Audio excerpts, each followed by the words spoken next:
them a big applause. By popular demand of the youngest citizens of Bangladesh, Muhammad Yunus.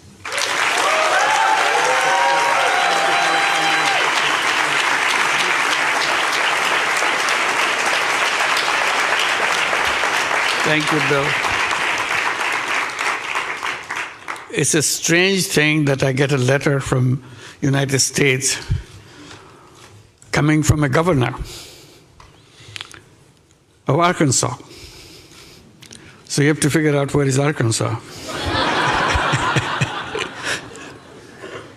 He wants to meet me immediately. So I don't know how immediately that was.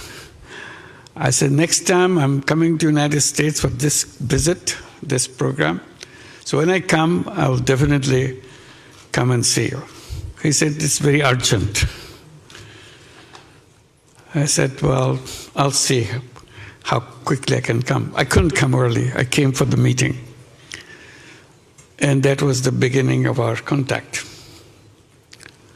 And he tried to understand what is this Grameen Bank that people talk about. So I explained. And both he and Hillary sitting there in the hotel room where I was invited to talk.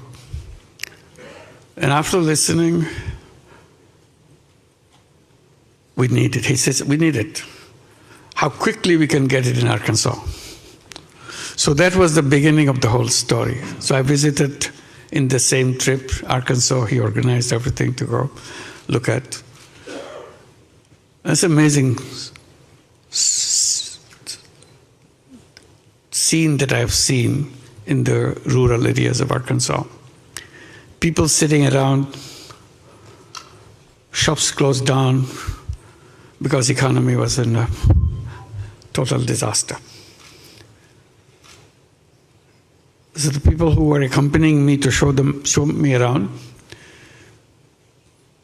can they do something? I said, of course, they are the one who will do something. They couldn't believe that these people can do something. So that was the beginning. Bill said, yes, we are going to do that. I explained how this works. And the Grameen program was set up. Hillary was put in charge. He was the governor and want to get it done. And this is the beginning of it.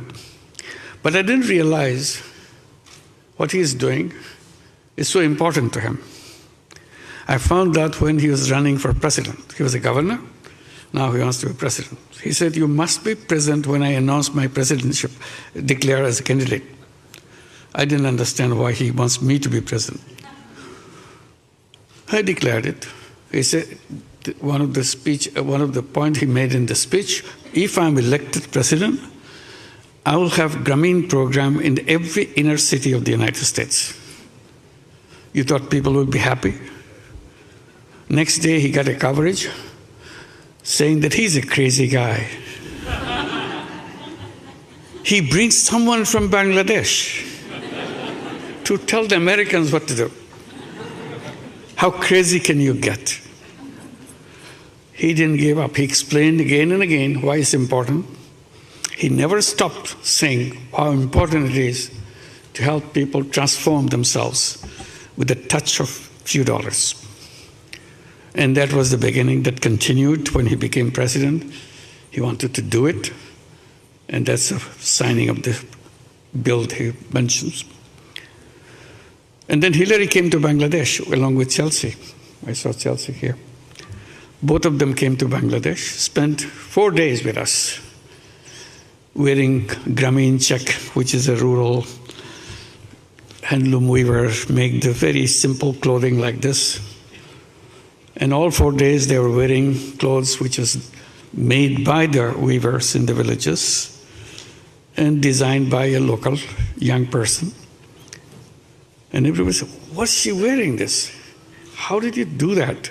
Who designed it? So I was not prepared to answer all those questions. I don't know why they asked. But they were so curious that the First Lady of the United States wearing this dress made from a very simple fabric done by the rural weavers. So tremendous respect that it showed to people who just do things with their own fingers, with their own hands, and for tradition of long, many years. And then Bill Clinton comes after this visit, and first thing he said, I couldn't take it anymore in our breakfast table. All they talk about is Bangladesh, Bangladesh, Bangladesh. So I don't know what they're talking about. So I said, now I go there, and I'll be talking Bangladesh, Bangladesh, so that it will be even. So that's the kind of intensity he felt about the people who need the support and so on. And that didn't disappear in Arkansas. When he became president, it slowed down, but it appeared in Chicago. Became a program in Chicago. And now it came in a big way, Grameen America. Grameen America started right here in New York City, in Jackson Heights.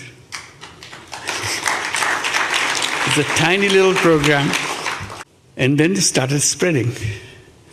Now Grameen America has 35 branches all over the United States. Every major city has a Grameen Bank branch.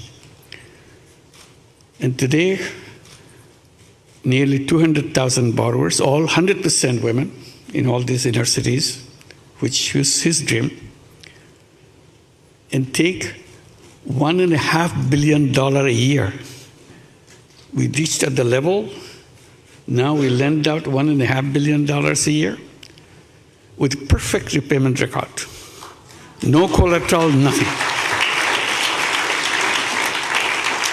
And they are giving the projection, so in the next 10 years, we'll be reaching a level with $4 billion a year kind of loan duration.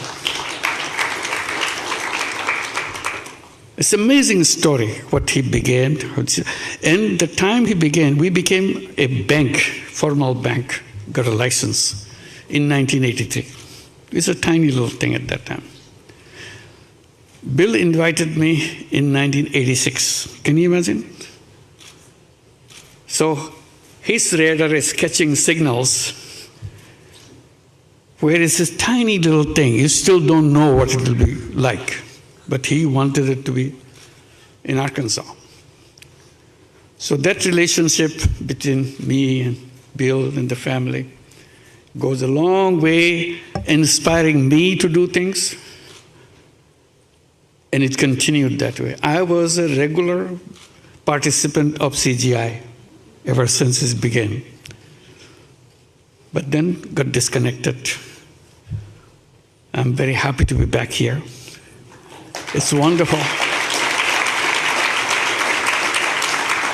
You've heard a lot of stories about Bill Clinton, but probably many people don't know the story that I know. And I saw him very close range, what he is all about. And I'm so proud to be his friend and Hillary's friend and Chelsea's friend.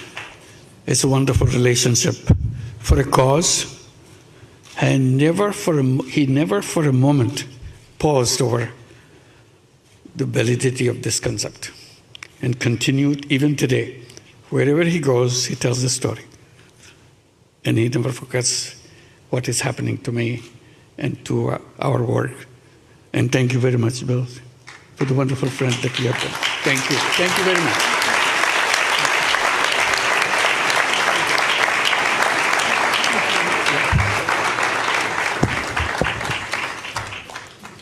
Well, you're the only old guy I know who was ever drafted for his eminent position by the young people of his country.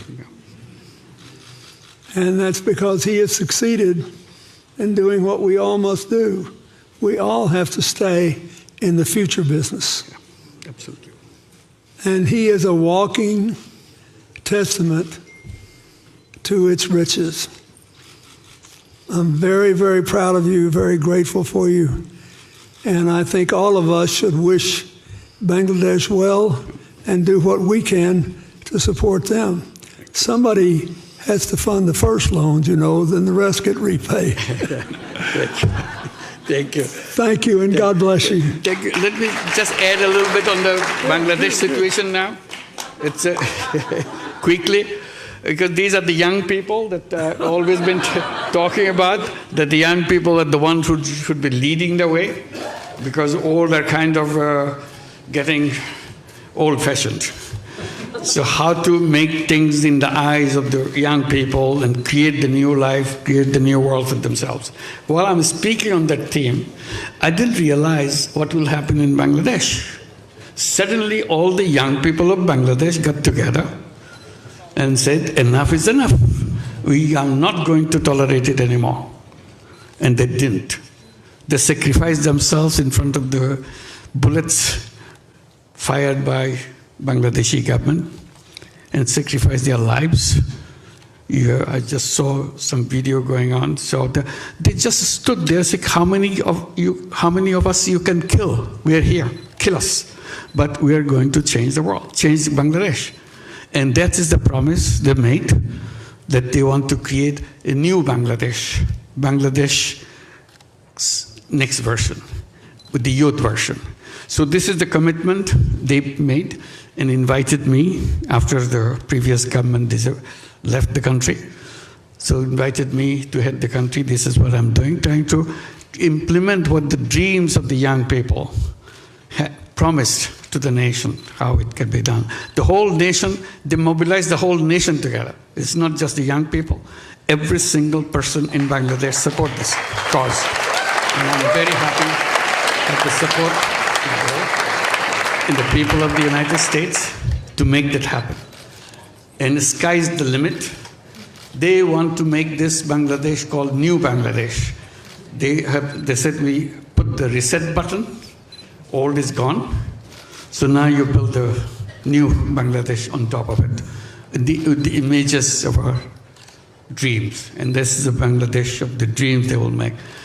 Some of the leaders of the student movement are here, I guess. Yeah, well, you see it? Can stand up. Can you stand up? Yeah.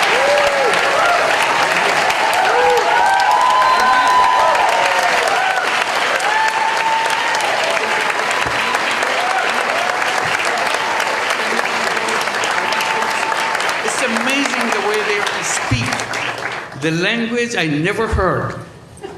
That speak about the world they want to build, the country they want to build for themselves, and they are ready behind it to make that happen.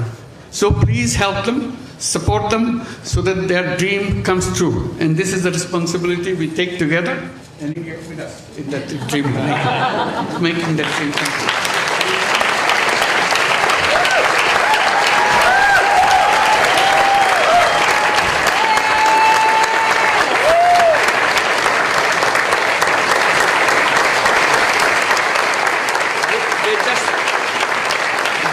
Look like any other young person. You will not recognize her. But when you see them in action, when you hear them speak, you'll be shaking. They shook the whole country by their speeches, by their dedication, their commitment. They said, you can kill us anytime you want, but we are not giving up. And he is known as to be the brain behind the whole revolution. So he denies it repeatedly. He said, not me, many others. But that's how he's recognized, that he's the brain behind the whole thing. It's amazing, meticulously designed thing. It's not just suddenly came, it's not like that. Very well designed. Even the leadership pattern, people don't know who the leaders. So you can't catch one and say, okay, it's over. It's not over. So it's completely diverse. When they speak, the language is something it inspires any young person anywhere, any person anywhere in the world. These are the guys. Let's give them a big applause. So this is the Bangladesh. They are the one creating the new version of Bangladesh. Let's wish them a success. Thank you very much.